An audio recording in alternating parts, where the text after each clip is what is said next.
Assalamualaikum warahmatullahi wabarakatuh. Salam dan bahagia Bapak Ibu Guru Penggerak. Di sini kami akan melakukan tugas demonstrasi kontekstual modul 2.3 tentang coaching dan supervisi akademik bersama saya Aris Setiawan Kurnia SPD dari SMA Negeri 2 Torgamba dan saya Ernawati dari SD Swasta Karya Bakti Pinang Damai Kecamatan Torgamba Kabupaten Labuan Batu Selatan. Dan saya Rinda Purnamasari dari UPTD SD Negeri 10 Ulu Mahwam, Kecamatan Sinangkitan, Kabupaten Labuan Batu Selatan. Selamat menyaksikan. Assalamualaikum Bu Ernawati, apa kabar Ibu? Alhamdulillah Bu, saya sehat Bu. Bagaimana kabar Ibu hari ini Bu? Alhamdulillah, saya juga sehat Bu. Nah Ibu Ernawati, sebelum kita melakukan coaching, saya sebagai pemandu jalannya coaching di sini saya akan melakukan yaitu sebuah pertanyaan kepada Ibu. Nah, Ibu Ernawati, yang pertama di sini kita akan mendiskusikan dulu berapa itu rubrik penilaian pada kita yang akan kita jalankan pada hari ini. Setelah itu pada coaching kali ini maka coach dan coaching akan saya amati Bu. Akan saya amati dan saya akan nilai dengan rubrik penilaian yang sudah ada Bu, yang sesuai dengan alur kita Ibu. Saya mau melihat apakah coaching Ibu dan coaching Ibu hari ini sudah sesuai belum dengan alur kita. Setelah itu bagaimana Ibu memberikan pertanyaannya, apakah Ibu memberikan pertanyaan itu secara berbobot atau tidak, seperti itu Ibu. Baru setelah itu saya juga ingin tahu respon, cara merespon atau menanggapi pertanyaan dari coachnya Ibu. Nah, jangan lupa juga Bu, setelah selesai acara coach dan coaching, di sini ada prinsip coaching kan Bu, ada prinsipnya coaching, diantaranya pertama yaitu adalah kemitraan, proses kreatif dan memaksimalkan potensi itu. Jadi di sini saya ada mengajukan pertanyaan, beberapa pertanyaan. Untuk pertanyaan pertama Ibu, yaitu potensi apa yang akan Ibu lakukan, yang akan Ibu lakukan atau yang akan Ibu kembangkan pada coaching kali ini. Baik, terima kasih. Pertanyaan Ibu tadi sesuai potensi apa ya Bu ya? Nah, yang saya akan kembangkan adalah meningkatkan aktif Bu dan mengajukan pertanyaan yang berbeda. Baik, itu pertanyaan pertama dan jawaban pertama. Sekarang adalah pertanyaan yang kedua Bu. Kompetensi mana yang akan Ibu kembangkan secara spesifik yang akan diobservasi? Masih sama seperti yang tadi ya Bu, saya akan mengembangkan kompetensi mendengarkan aktif dan melakukan atau memberikan pertanyaan-pertanyaan yang berbobot kepada coach. Oke, itu untuk pertanyaan yang kedua, jawaban kedua. Sekarang kita lanjut yaitu adalah pertanyaan yang ketiga. Indikator bagaimana yang diinginkan Ibu Ernawati dalam proses coaching kali ini? Saya ingin Bu, coach bisa mengenali permasalahan serta menemukan langkah-langkah yang akan diambil solusi dari permasalahan pada coach tersebut. Oke, itu ya tadi adalah jawaban dari pertanyaan yang saya berikan kepada Ibu. Menurut saya untuk hari ini praobservasi kita pada hari ini saya rasa cukup ya Bu. Dan bagaimana kita lanjutkan selanjutnya yaitu acara yaitu coaching dengan coaching Ibu ya. Selanjutnya saya observasi Ibu. Bisa Ibu? Terima kasih Bu. Sama-sama Bu. Assalamualaikum warahmatullahi wabarakatuh Pak Ari. Waalaikumsalam warahmatullahi wabarakatuh. Apa kabarnya Bapak hari ini Pak? Alhamdulillah baik sekali Bu Nana. Oke, saya dengar ini Bapak ingin berbicara begitu. Iya benar sekali Bu Nana. Ada yang ingin saya bicarakan kepada Ibu. Kalau memang ada waktu, apakah boleh saya meminta waktu Ibu untuk berbincang Bu sebentar kepada Ibu? Oh, tentu saja boleh Pak. Mungkin ada sekitar 11-20 menit ya Bu Pak. Kita berbincang karena saya juga nanti ada kelas. Nah, ngomong-ngomong apa sih Pak yang akan disampaikan nih Pak? Jadi begini Bu Nana, terkait dengan rekan saya yang ada di sekolah, kemudian saya perhatikan sudah jauh-jauh hari nih Bu, Jadi bertahun-tahun bahkan Bu, saya perhatikan rekan-rekan guru saya yang ada di sekolah ini masih cenderung dengan menggunakan model pembelajaran yang tidak berpusat pada murid begitu. Jadi lebih cenderung kepada model ceramah lagi. Jadi sehingga saya lihat anak-anak yang belajar dengan rekan-rekan ini tadi kurang termotivasi belajarnya dengan rekan-rekan saya tersebut. Padahal kan banyak tuh Bu ya pembelajaran yang di zaman sekarang ini menggunakan berbagai macam aplikasi ataupun teknologi yang bisa dipadukan. Nah jadi itulah permasalahan yang sedang saya hadapi Bu tentang kejadian yang ada di sekolah saya. Begitu Ibu. Oke, baik. Berarti yang saya garis bawahi ini adalah permasalahan Bapak itu adalah kurangnya bervariasi dalam pembelajaran guru-guru di sekolah ya Pak ya? Iya benar sekali Bu Nana. Nah, kalau begitu bolehkah saya tahu Pak, apa sih harapan Bapak dari percakapan kali ini Pak? Ya jadi begini Bu Nana, saya berharap ketika melakukan perbincangan dengan Ibu ini, yang saya harapkan adalah saya menemukan solusi dari permasalahan yang sedang saya hadapi. Begitu Bu kira-kira. Kira-kira perubahan seperti apa Pak yang Bapak harapkan Pak? Oke baik, jadi perubahan yang saya harapkan itu Ibu, yang pertama sekali adalah saya ingin menerapkan pembelajaran di rekan-rekan guru saya ini dengan menggunakan metode ataupun model pembelajaran yang bervariasi begitu ya Bu ya, yang lebih aktif dan efektif begitu Ibu. Dalam pembelajaran yang bervariasi ini yaitu mungkin saja dengan cara mereka menampilkan video di depan kelas, banyak variasi-variasi dalam pembelajaran. Jadi di sini yang ingin saya berdayakan kepada rekan saya seperti itu Ibu. Oke, baik Pak. Jika menggunakan media pembelajaran ini Pak, serta menggunakan metode yang bervariatif ini, kondisi yang ideal berapa pada level 1 sampai 10 kira-kira di sekolah Bapak berada di level berapa? Baik Ibu. Jika sekarang ini penggunaan model pembelajaran yang dilakukan oleh rekan-rekan saya yang masih menggunakan model pembelajaran konvensional itu berada pada level yang standar itu, yang di bawah daripada standar nasional untuk yang diinginkan. Jika level 1 sampai 10 mungkin berada di tengah-tengah itu, di level 5. Baik, di level 5 ya Pak ya? Iya, begitu. Dari kondisi sekarang ini bisa di level berapa ini Pak kira-kira kalau ditingkatkan lagi agar terlihat perubahan pembelajaran kepada rekan-rekan yang ada di sekolah Bapak? Baik Ibu, di sini saya tidak berharap terlalu banyak Ibu Nana ya.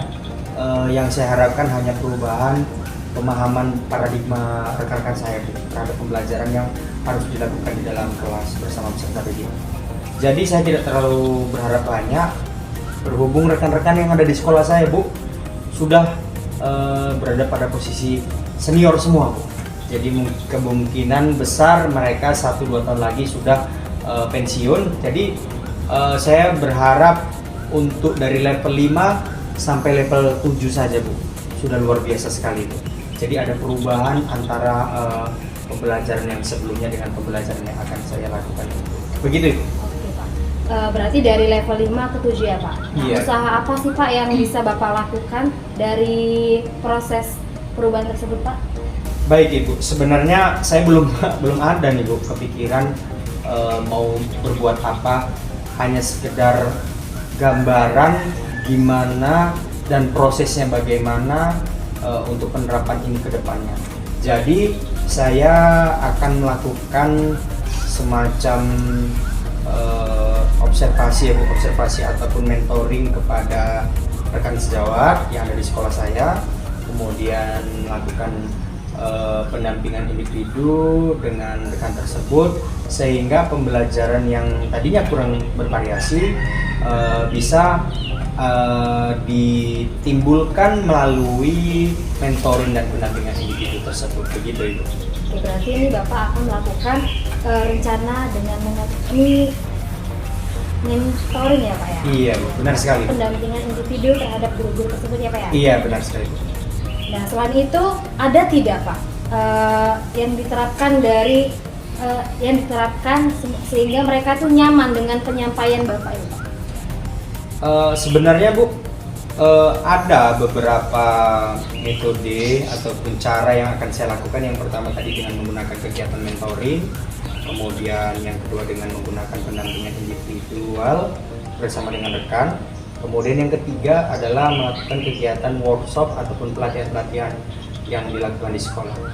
Tetapi yang lebih nyaman tadi yang Ibu katakan, saya lebih nyaman dengan menggunakan kegiatan mentoring atau pendampingan individu, karena di samping yang ramah lingkungan, tidak memerlukan banyak waktu ini ya kan, kemudian tidak memerlukan biaya dan mencari narasumber yang relevan.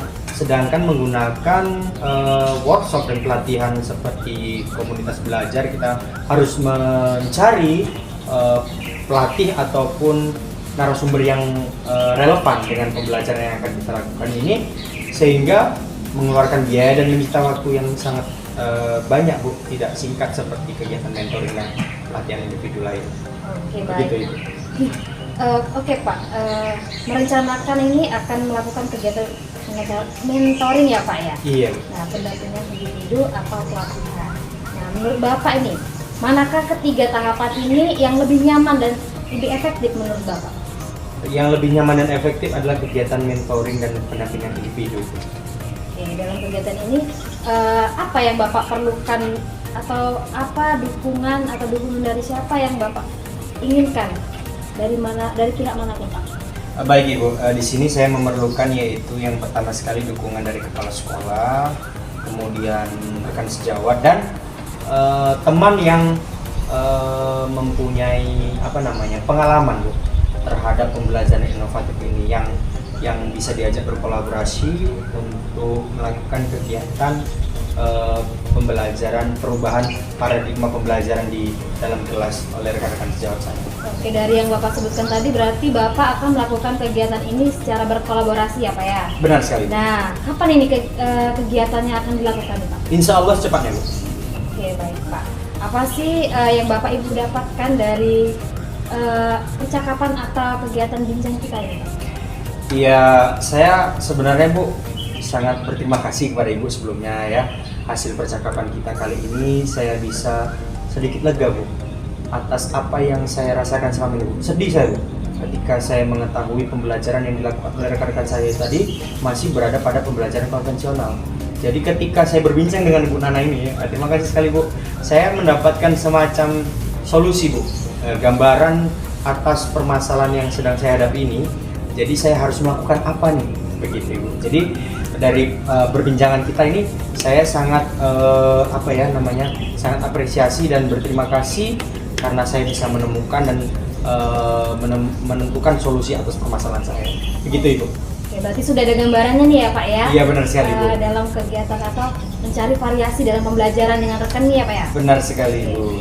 Saya tunggu loh Pak kabarnya Pak selanjutnya dengan mentoring tadi ya Pak ya. Semoga apa yang Bapak inginkan berjalan dengan lancar dan mungkin cukuplah sampai di sini saja ya Pak ya. Mungkin lain waktu Bapak bisa datang kembali dengan saya untuk berbincang atau bercerita mengenai mencari solusi dan kendala-kendala yang ada pada Bapak. Terima kasih Bu, saya ucapkan sekali lagi terima kasih karena Ibu Nana sudah melakukan meluangkan waktu untuk saya dapat berbincang dengan Ibu sehingga saya bisa menemukan solusi atas permasalahan yang sedang saya hadapi. Sekali lagi saya ucapkan terima kasih Bu. Terima kasih juga ya Pak. Lain waktu juga bisa Bapak hubungi saya juga kembali. Terima kasih Bu, sama-sama Bu. Oke, mungkin cuma sampai sini aja ya Pak. Waktu saya juga sudah habis nih, saya mau masuk kelas. Saya akhiri, wassalamualaikum warahmatullahi wabarakatuh. Waalaikumsalam warahmatullahi wabarakatuh. Assalamualaikum Ibu Nana, apa kabar Ibu Nana? Waalaikumsalam Bu Rinda, alhamdulillah Bu, saya baik-baik saja. Bagaimana Ibu? Alhamdulillah, saya juga sehat Ibu. Oh iya Bu, tadi kan sudah melakukan coaching kan ya Bu dengan Pak Ari, apa benar Ibu? Iya benar sekali Bu. Baiklah Bu, sebagai penutupan kita pada hari ini ya Bu, saya akan menanyakan beberapa pertanyaan di pasca observasi ini Bu. Untuk pertanyaan yang pertama adalah, apakah yang sudah Ibu lakukan saat coaching terhadap indikator yang sudah dilakukan?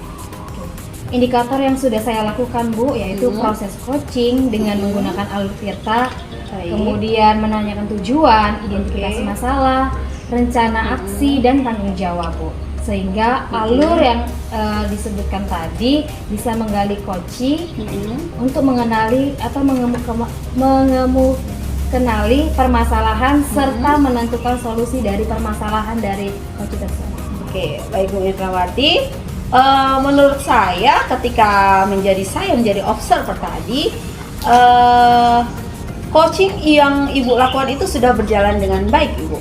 Karena menurut saya itu dia sudah menggunakan proses alurnya dan juga sudah memenuhi kebutuhan, yaitu sesuai dengan alur Tirta. Dan Ibu juga sudah berusaha menggali potensi coaching dengan memberi pertanyaan-pertanyaan yang berbobot Ibu, dan sehingga Ibu bisa menemukan sendiri apa solusi atas permasalahan yang sedang Ibu hadapi tadi. Dan coaching tadi juga sudah sesuai dengan visi coaching. Itu seperti itu ya Bu, yang menurut pendapat saya yang saat observer. Sekarang ada pertanyaan yang kedua, yaitu kompetensi apa lagi yang ingin dikembangkan setelah proses coaching yang barusan selesai dilakukan Ibu?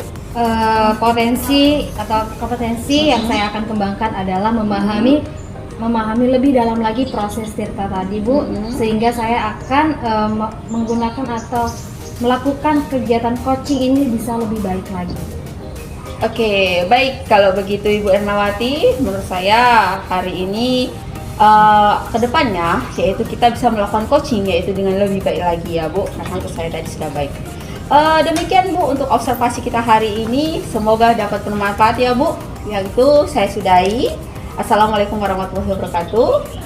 Bu Ernawati, terima kasih. Waalaikumsalam warahmatullahi wabarakatuh. Terima kasih juga ya Bu.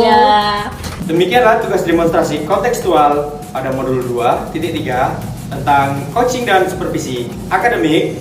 Wassalamualaikum warahmatullahi wabarakatuh. Tergerak, bergerak,